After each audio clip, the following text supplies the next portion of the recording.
Welcome into Morning Brew with Jaffe and Razor. After the Boston Bruins lose 3-1 at home to the Carolina Hurricanes, a game that I would say was okay in the first, not so great in the second, and then they tried mightily in the third, Razor. But really, Carolina controlled most of this one, partner. You sat on the couch with Tuukka and Bergie, so you had a different view of it than we did from the fifth floor suite at TD Garden. But we saw what Carolina is good at: speed, and more speed. Morning Brew with Jaffe and Razor, presented by Sunset Lake CBD, Copeland Automotive Group, Fazenda Coffee, and Spark Sharpeners. We'll touch on all of them in a little bit. How you doing, partner? This was a little bit different, I would assume, than watching the Bruins live on the road like you saw in Montreal on Saturday night. Quite the different mood, I would say. The stark contrast of the National League at different times, and that it was on full effect. And the comment that all people make, all analysts make at one point or another, is these guys are human, and it is very hard to get up for certain games. And on Monday night against Carolina, after everything that happened on Saturday, it's just a tough go, and on top of missing three bodies out of your lineup that are pretty important. Yeah. Where do you want to go with it? I mean, we did a show Saturday morning, a lot of fun, the EEI show Saturday brew, that we presented what we thought was going to happen in Montreal. And Razor, we were kind of on point. I mean, it was emotional, it was physical, it was fun, it was everything. And the Bruins, and really played well in that game. They skate to a victory there. We can talk that game. We could talk this Carolina game. Do you want to go to the McAvoy Arvdson injury? Where do we go? Where do we start with it? Because we got a lot of stuff in a couple of 2 days, a lot of that accrued. Well, I think we do tonight because that's the easiest, quickest to do. Like, there's really nothing to talk about. We sitting watching, there just wasn't. They didn't have any good chances. They were played hard. Like, I wouldn't knock their effort in any way whatsoever. I like the fact that they're still pretty compact. They missed two defensive zone assignments, and they ended up in the back of their net in the second period. And that's the game. Once you get down to them on a night like this, when you don't have much energy. So for me, I think the real story is the big story is the injuries that just happened over a 3-day stretch. And then you talk about Montreal, because again, I don't think this Carolina game has much more than other than, you kind of tip their hat for their effort and their moxie to keep it close, but it really wasn't much of a game. And to summarize it, like in addition to what you said there, Carolina came out with, I think, a little more purpose, given that they had lost to Edmonton in their previous game. They had been up, then they end up losing in an overtime goal. Draisaitl scored their 4-3 at home for Carolina. They get on the road, felt like they had more purpose. They were flying. They maybe this is recency bias, so you can say, yeah, well, hold on there, partner. They might be the fastest team I've seen this year straight line. Colorado is fast with movement, cycle, and freneticism, and especially led by CAR and McKinnon. These guys, Jarvis, Aho, Svechnikov. I'm going down the list with these guys. Ehlers, holy smokes, is he fat? Like, the straight line speed, the way that they close, the way that they stand up at the lines, they swarm you, they speed you to death, so to speak. And they did just that. I think the Bruins had a hard time handling it, both mentally and physically, especially some of the new guys that were called up because of those said injuries that you're talking about, the Matej Blumels and the, Tufte at the goal, and he was all right. But there were a couple of guys I thought that struggled with puck decision. But again, I couldn't agree with you more, Razor. Good effort, trying. But you could tell at times, like you could tell in the first period, it was 0-0, and you just kept saying, are they in it? Are they not in it? Boy, if they could get one goal, maybe there's a little more believability.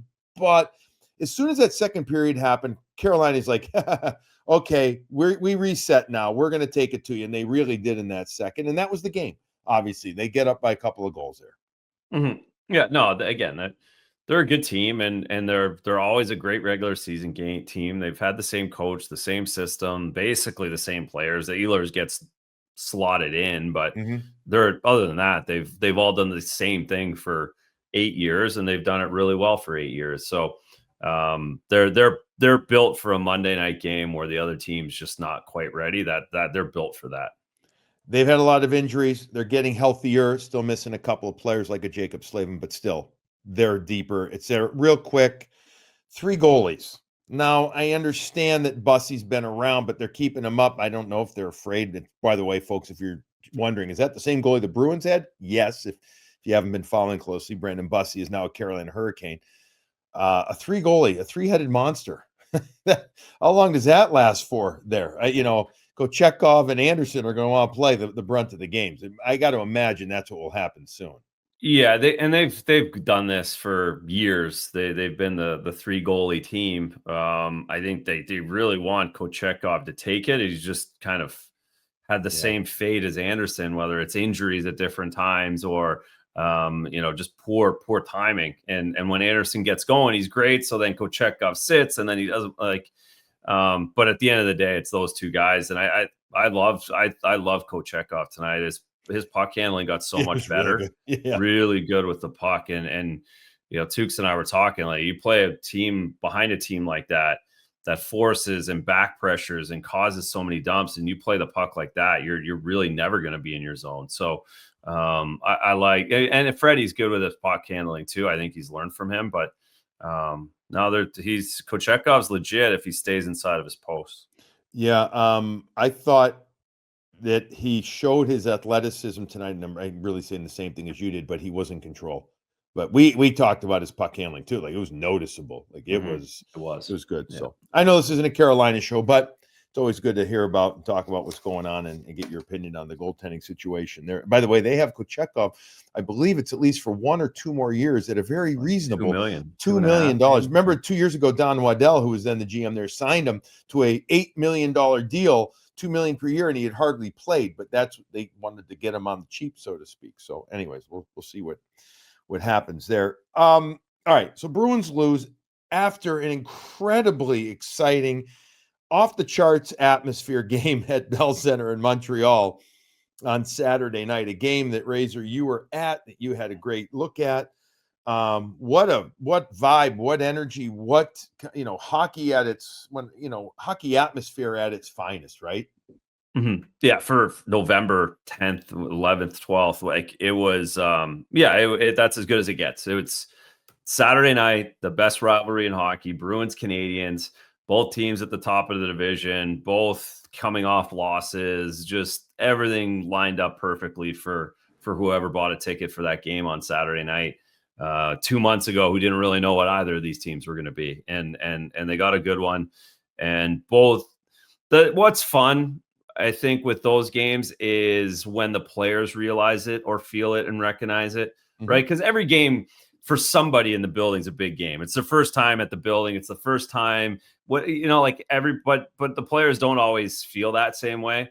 I thought Saturday night, everybody, like the Thursday night, I think they were looking a little ahead, and Saturday night they got that excitement, and the players fed into it, and it started right off the bat with Zadorov.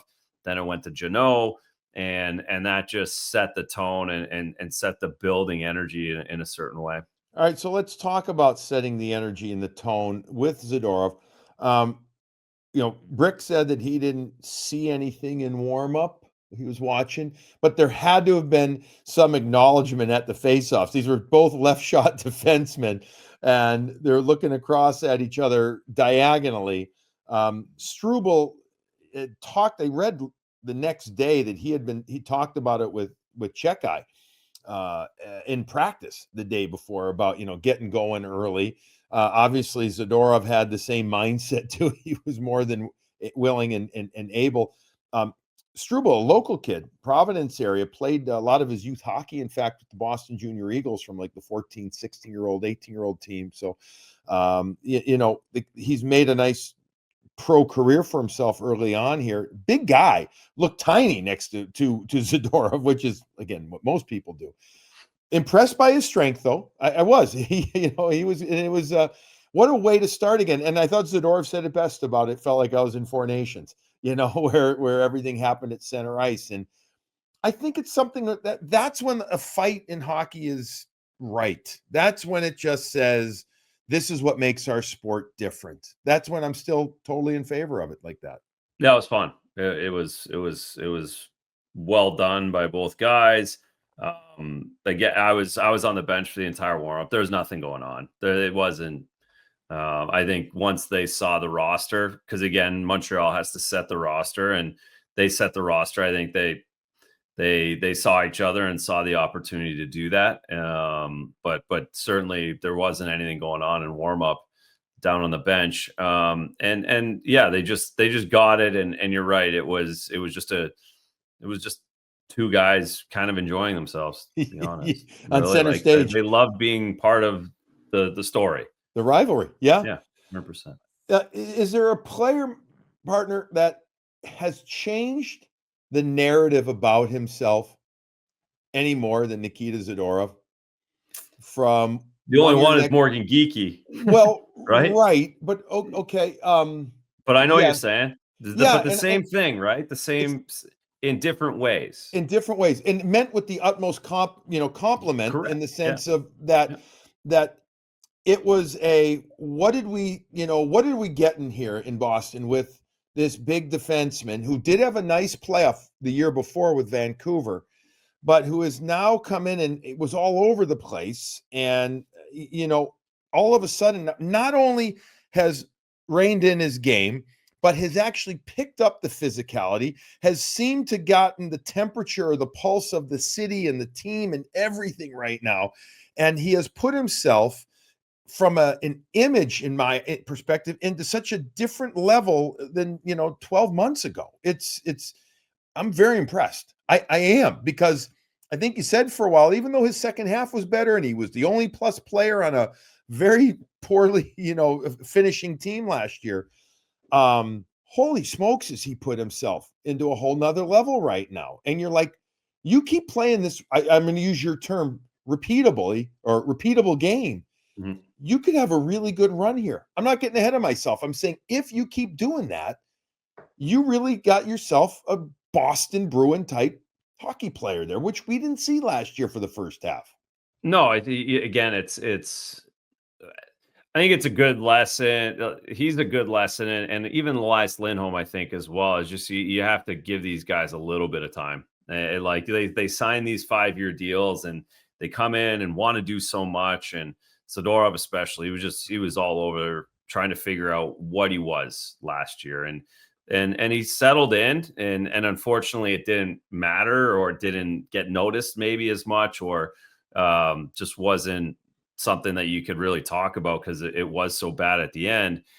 And what he's done is taken that and built on that, and built on whatever the focus was for him over the summer from the organization and the team, and took it to heart, and really has leaned into it. And you're right. He's transformed. He's plays within himself night after night. And now he's picking a spot in a really good way. He's picked a spot better than anybody else has for a long time here in the first 21 games of this season. He just has done you could, like, the fight, the hits. There really hasn't been a play where you're like, why did he didn't fight Domi the other. Like, he's just really done a nice job of playing with restraint at the right time and with abandonment at other times. The penalty minutes are starting to creep up. Yeah. Not just the fight. He's taken a few other here and there. He hasn't liked some of the calls, but they haven't been those egregious penalties that we saw last year, which is great. I just like how he has taken upon, he has taken a leadership role. He has. And I wasn't sure, where that would end up being for him. Last year, it felt like it was forced at times. Mm-hmm. This year, it feels natural. And that's great. And it's because of his play. He had a big game against the Canadiens, over 21 minutes. He didn't have any shots on net, but he had 6 attempts. Oh, he did so huge on the kill. Shoot, I was going to say. Well, yeah, I mean, the kill in general was 7 for 7, and the 2 5-on-3s. We can go there, and let's go to the 5-on-3s. Can you bring up the penalty and the penalty kills in particular? He was huge.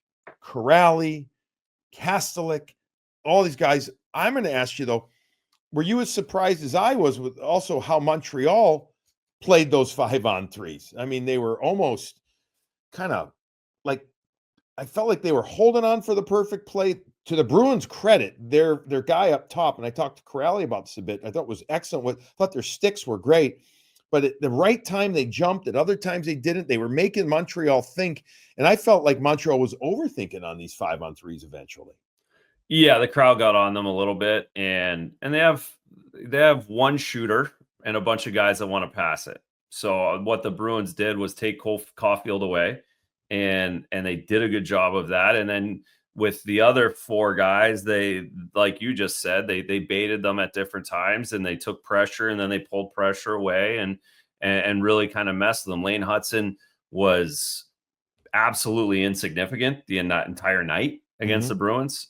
Didn't even notice him, even on the 5-on-3s. He had, the one-time shot that he muffined into Swayman's chest. So they completely nullified Hudson.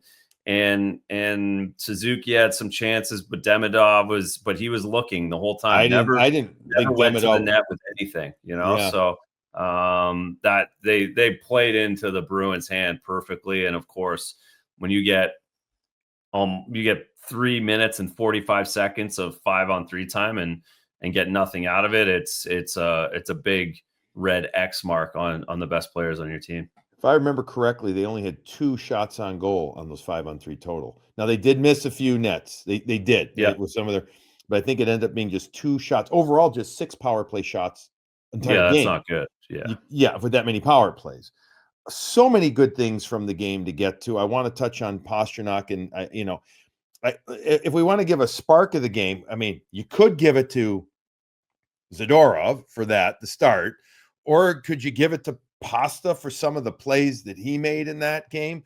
Who else from that Montreal? Let's give Janot going with Czechai. Yeah, that was pretty good. But so it's funny because sitting on the couch tonight, and you guys had at the start of the show, David's 10 plays against Montreal, and Bergie's like, oh, I didn't see all he had a night the other night, huh? Oh my God. Just watching David and that highlight reel of the night, he's like, wow, did 88 play good on Saturday or what? That's unbelievable. So probably should give it to him.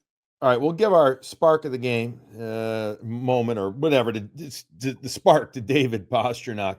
What a performance. 2 assists, 20 minutes, 15 seconds, 5 on net. He had another 7 attempts in the game, had a couple of takeaways, hit. I mean, just crazy. And that 20 minutes, right, is he didn't do any of the 5-on-3s. He didn't do any of the penalty kill with the 7 penalty. Like, he played half of the game that wasn't penalty. Yeah, for the Bruins. He was on the ice all the time. He was electric. He had people up in Montreal oohing and ahhing too. Yeah. They're in watching him do his thing. Go to sparkshockey.com to check out all the amazing products they have. No question, the best at-home skate sharpener that you can find on the market. They have $999 holiday bundles going right now. So if you go to sparkshockey.com, the holiday season is upon us already, Razor. Believe it or not. They got this new product too. It's called the Samurai. It's a deburring machine now. They've got a brand new thing. So go check out the Samurai, and you put it in there, it deburs your skates. It's cool. It's real cool. Sparkshockey.com, the place to go if you want to have the best at home. Take care of yourself skate sharpener. You're gonna absolutely love it. Speaking of loving it, also from that Montreal game and continuing to have really good. I mean, look, again, this Carolina game, it's hard to judge much of anything, but Husnadinov's first line center position has been been pretty impressive, Razor. I don't know where it slots when it's all said and done, but Husnadinov and his ability to play with pace for those guys, get pucks, maybe not shooting as much. I think that's probably natural when you got now 2 guys, bona fide high-level goal scorers in the National Hockey League with you.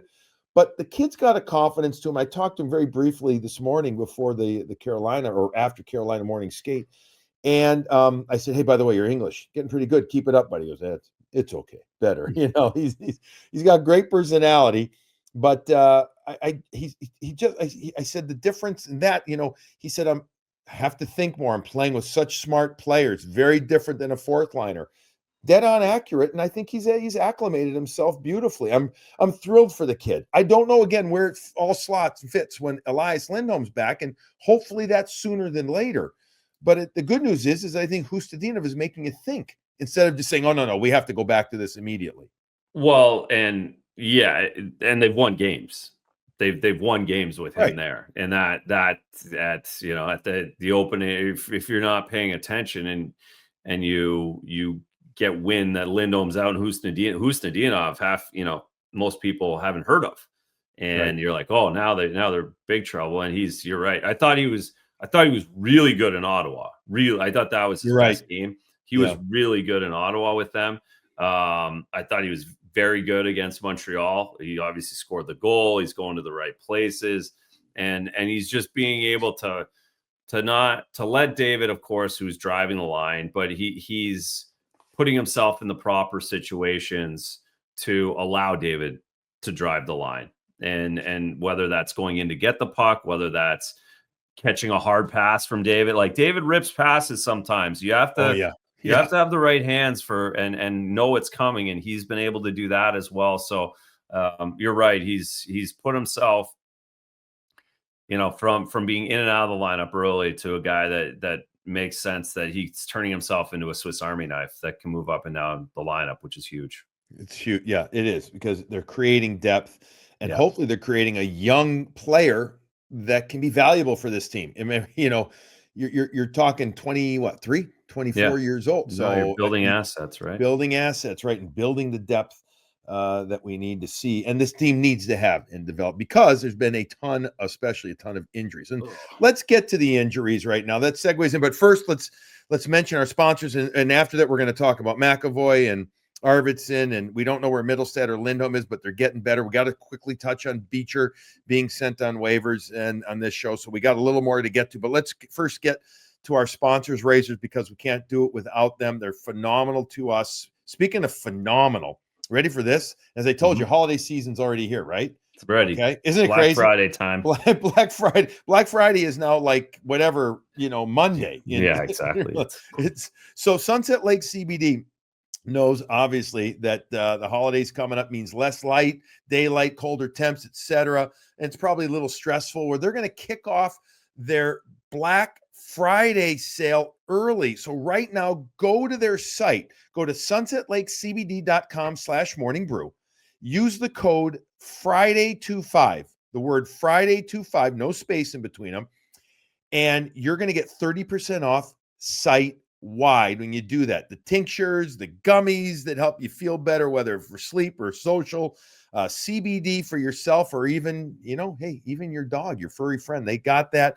Razor, you and I love all the products, the lifted tees, all the things I've mentioned.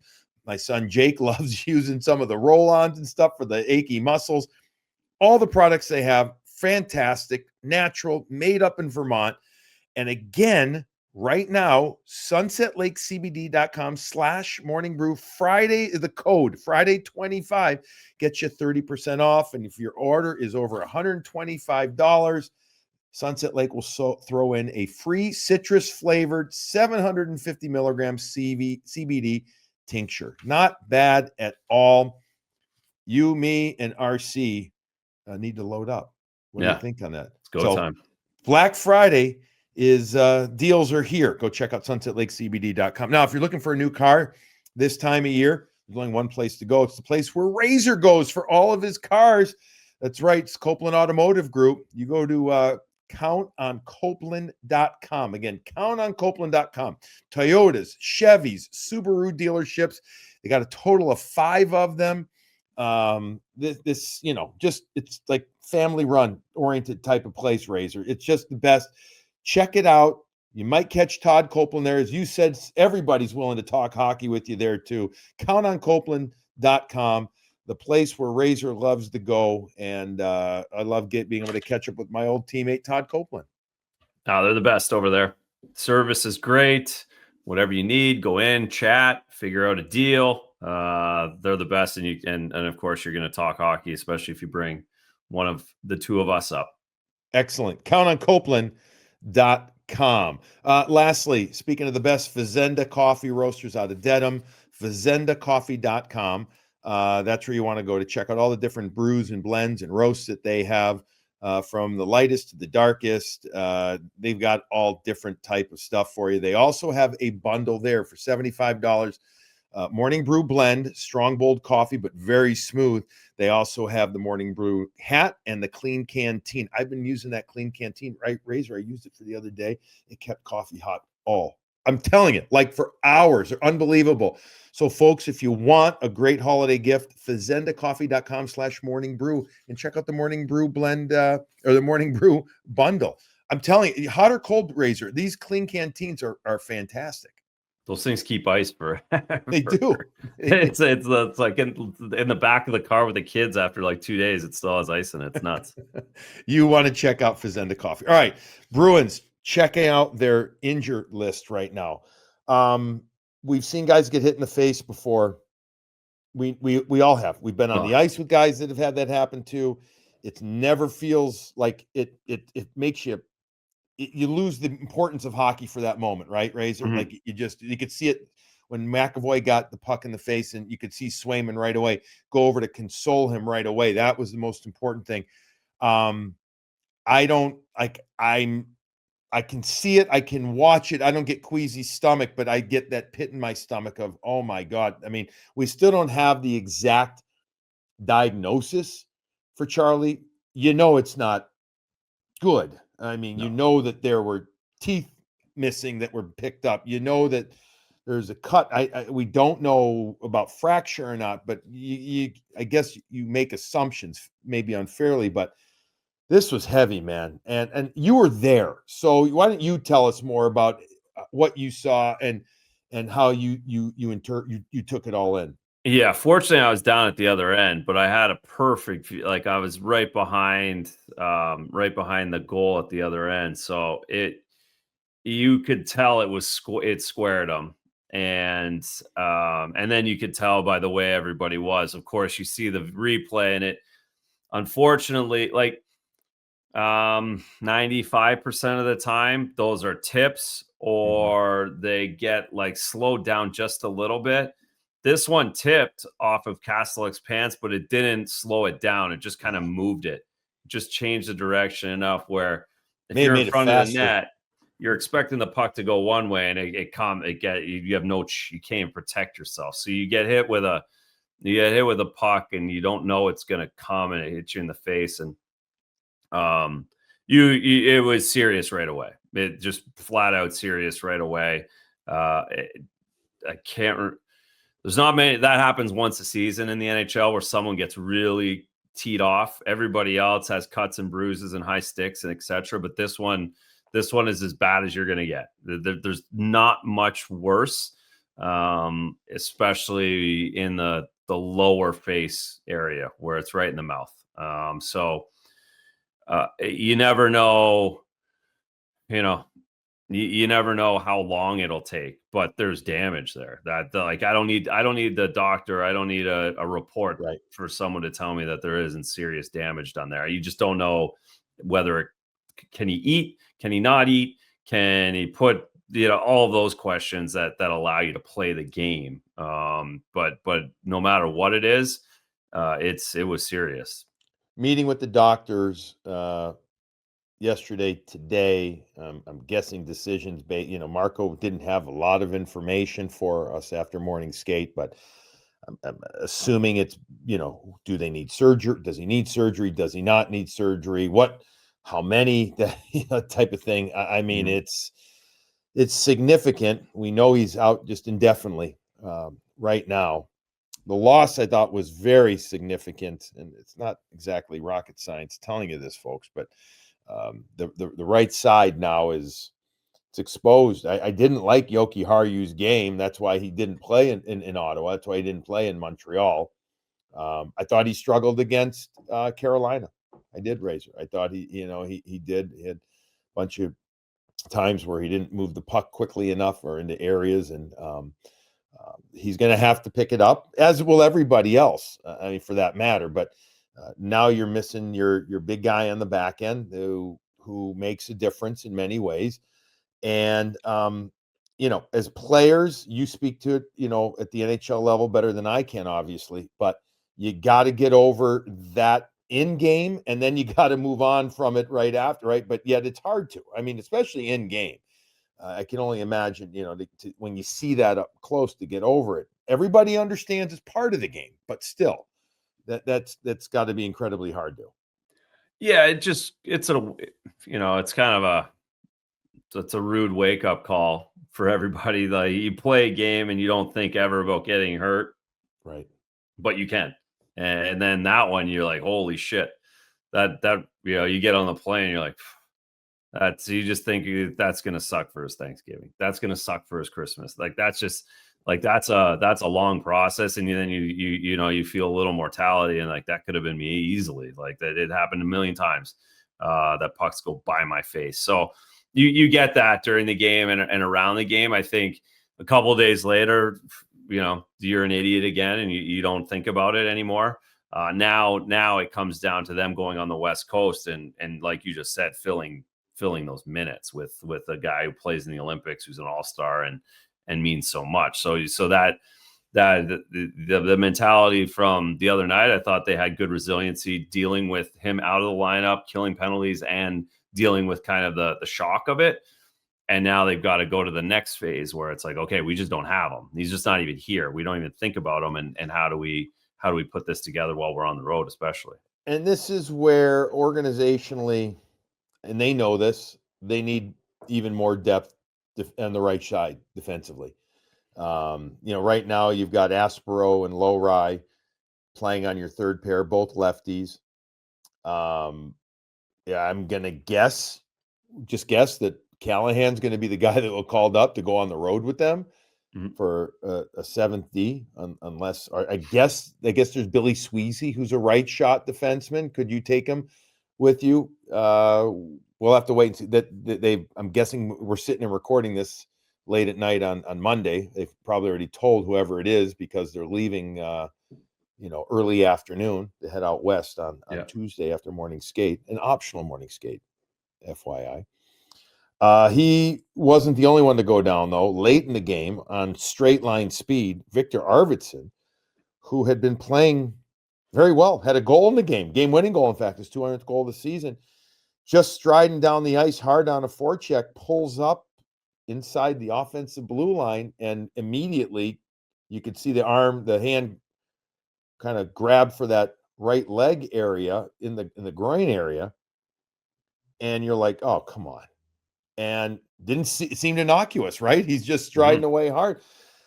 And he's going to be out indefinitely right now, which they're calling it week to week. I mean, groin pulls, unfortunately, groin and hammy pulls, they're brutal. I mean, those can be a month easily. And if you don't heal them properly, you're screwed. Can nag for sure. Good news is February, so like, it's not going to nag all the way through, because you'll get a long time then. But right. But that's, to me, that's an example of too much hockey in a short period of time for these guys. Yeah, you don't see that too often at all anymore. It happened a lot when I played, guys that just were too big and strong, and not really in, would just put too much on their bodies because of all the corner weight they had to have on. Nowadays, you never see guys hurt skating. They just skate all the time. That's what they do. So it was a different injury than what we're used to, a classic injury, but not a normal one anymore. And so to your point, yeah, who knows?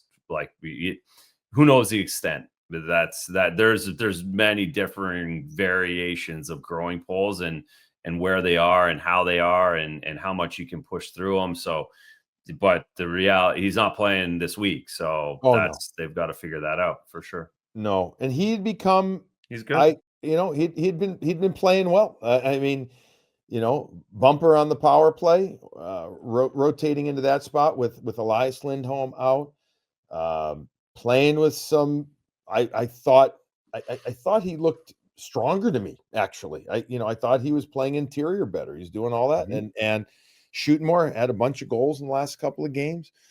So having him out of the lineup now, you're like, okay, but you already still have Casey Middleton out. We still haven't gotten a real update on him, Yeah.